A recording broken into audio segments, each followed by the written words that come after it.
వింటున్నప్పుడు ఈ కలర్ ఎందుకు చేశాడు అంటే ఆ గోల్డ్ ఒక ట్రెజర్ అంటు కోసం, అది కూడా ట్రెజర్ అనమాట, గోల్డ్ కోసం వెళ్తాం కదా, ఇది కూడా ఆల్మోస్ట్ ట్రెజరే మనకి. ఎందుకోసం ఆ కలర్ ఆఫ్ మ్యూజిక్ ఆయన చేశాడని ఆ బ్రాస్ సెక్షన్ అంతా. ఈవెన్ మేము చెన్నైలో ట్రంపెట్స్ అంటే అక్కడ మామూలుగా 8 ది బెస్ట్ ట్రంపెట్ ప్లేయర్స్, అంటే ట్రంబోన్స్ అంటే 4 ఉన్నారు అక్కడ. మేము అందరిని హైర్ చేసాం ఈ సినిమాకి బ్యాక్గ్రౌండ్ స్కోర్కి. అందరినీ ఫుల్ బ్రాస్ సెక్షన్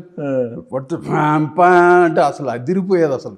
పైగా మేము చేసిన 3 ట్రాక్ రికార్డింగ్ ఆ రోజుల్లో.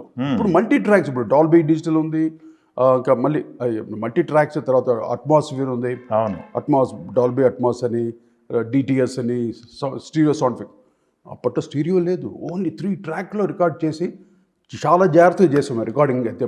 ప్రతి బ్యాక్గ్రౌండ్ స్కోర్ కానీ సాంగ్స్ కానీ, సాంగ్స్ అన్ని డిఫరెంట్గా ఉంటాయి మీకు టోటల్గా. ఫస్ట్ స్టార్ మెగా స్టార్ అవును. అక్కడి నుండి ఆ కిక్ వచ్చేస్తుంది సినిమాకి. అవును, మొదటి పాట చిత్రంలో కూడా ఫస్ట్ సాంగ్ చిరంజీవి గారు వచ్చి ఆ జూక్ బాక్స్లో ఒక ఆయన వేయటం, ఒక ఆయన నుండి బీట్ స్టార్ట్ చేయటం ఆయన. అది ఆ సాంగ్ చాలా హైలైట్. అప్పట్లోనే అసలు థియేటర్స్లో చిరంజీవి ఒక పూనకమే అందరికీ.